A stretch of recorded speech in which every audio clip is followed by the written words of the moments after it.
Hello bachcho, let's read out the question first. An air core solenoid has 1000 tons and is 1 meter long. Its cross-sectional area is 10 centimeter square. Its self-inductance is. So basically बोल रहा है कि एक solenoid है उसमें 1000 tons है, ठीक है, यानी कि एक solenoid है उसके कोर में 1000 tons ऑफ वायर लिपटा गया है जो कि 1 मीटर की इक्वल है।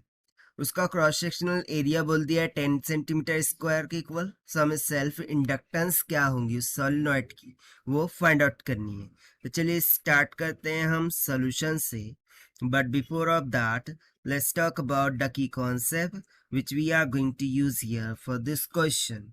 सो बेसिकली यदि मैं बात करूं magnetic field for the solenoid की, सो उसका फॉर्मूला क्या हो जाता है mu naught n times of r divided by l, जहां पर n number of turns r current, l length of the solenoid, mu naught permittivity constant होता है।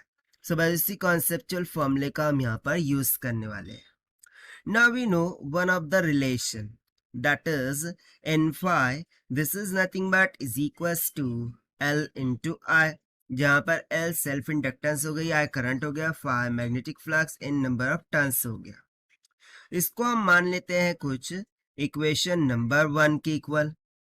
Now we also know that कि जो फ्लक्स होता है उसको हम लिखते हैं magnetic field into area into cos of theta के इक्वल, जहां पर थीटा किसको टेंस करेगा 1 को, क्योंकि मैग्नेटिक फील्ड और एरिया के बिटवीन में 0 का एंगल होगा, कॉस 0 की वैल्यू हो जाएगी 1। सो मुझे फ्लक्स कितना मिल जाएगा बी इंटू ए के इक्वल। अब यदि मैं दोनों तरफ n से मल्टीप्लाई कर दूं, सो देखिए मुझे क्या मिल जाएगा, n phi is equals to n b a मिल जाएगा। बाकी इक्वेशन 1 में तो n phi equals to l आया था, सो क्या मैं लिख सकता हूँ कि l I is equals to n b a, but मुझे फाइंड करना है सेल्फ इंडक्टेंस। तो चलिए हम लिख देते हैं कि self inductance l will be equals to, ये कितना हो जाएगा n b a divided by I के इक्वल। बट हमने यहाँ पर कंसेप्चुअल फॉर्मूला तो लगाया ही नहीं, that is magnetic field through the solenoid. So चलिए उससे भी सब्स्टिट्यूट कर देते हैं। सो मुझे क्या मिल जाएगा, n into mu naught n I divided by l, और ऑलरेडी हमारा डिनोमिनेटर में आया था, सो I से I कैंसिल हो गया, n इंटू n का स्क्वायर।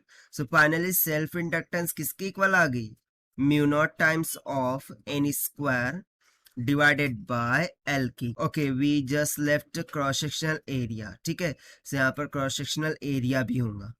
सो बस इसी फॉर्मूले का हम यहाँ पर यूज करने वाले हैं। तो चलिए सबसे पहले देख लेते क्या क्या गिवन है।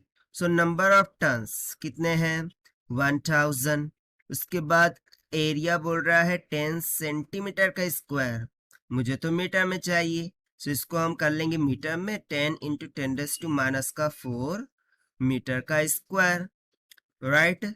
उसके बाद देखिए लेंथ हमें बोला है 1 मीटर लॉन्ग, यानी कि ये लेंथ तो ही है, सो लेंथ कितनी हो गई 1 मीटर की इक्वल। अब म्यू नॉट जो है तो परमिटिविटी कांस्टेंट होता है जिसकी वैल्यू होंगी 4 पाई इंटू 10⁻⁷ की इक्वल।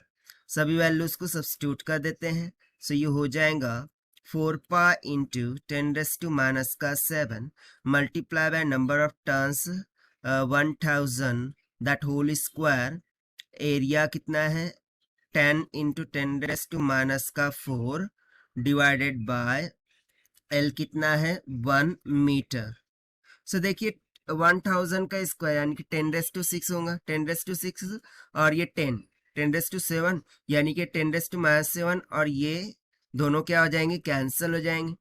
सो 4 पाई इंटू 10⁻⁴, ये मुझे क्या दे देगा, means if you multiply and solve this, so it will comes out near about 1.256 10⁻⁻3। सो 10⁻⁻3 को मैं डायरेक्टली यहाँ पर क्या लिख सकता हूँ, मिली हेनरी, ठीक है। सो ये हो गई रिक्वायर्ड सेल्फ इंडक्टेंस जो कि हमसे पूछा गया था, and this we have found by using the conceptual formula of magnetic field of the solenoid से। Now let us take the option, so option B will become correct, So this is the required solution. I hope you understood well. Best of luck. Thank you.